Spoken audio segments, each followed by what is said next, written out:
Well, staying with Trump, he has suggested that Nigel Farage, the leader of the UK Independence Party, should be Britain's ambassador to the United States. Trump took to Twitter with his endorsement.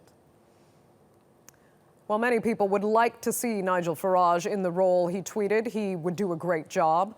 Downing Street responded, releasing a statement saying that the UK already had an excellent ambassador. Never one to shy away from the limelight, Nigel Farage has now weighed in on Twitter as well.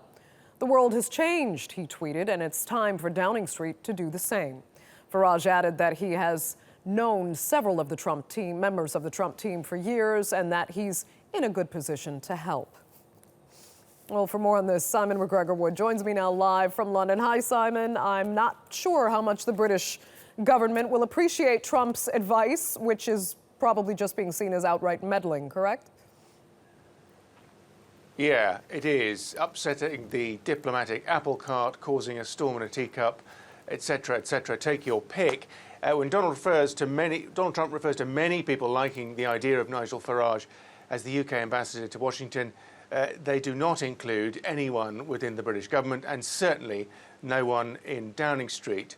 They have issued a curt reply. They hope this idea goes away, but it remains the fact that Nigel Farage has what appears to be an in with Team Trump, and he is exploiting it for all he can.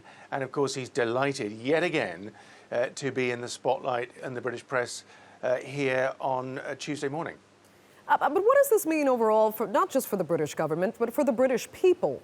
I mean, Farage has never been elected, if I'm not mistaken, and do they want him to be part of this international dialogue?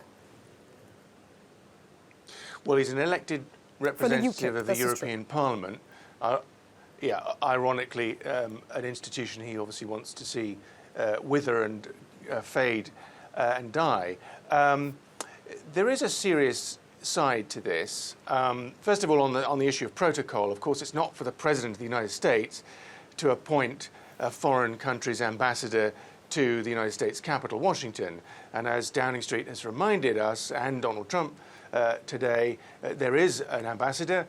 His name is Sir Kim Darroch, and he was only appointed to the job in February. The serious side of this, though, is that it is one of the UK's top diplomatic positions. And if you look at this country's diplomatic options in the context of the Brexit, I think many thought that we would try and rekindle the importance of the so-called special relationship, that relationship that goes back well into the early parts of the 20th century between the UK and the United States, special close allies through thick and thin. And if you take the UK out of the European Union, so one argument goes, you need to reboost relationships with the United States.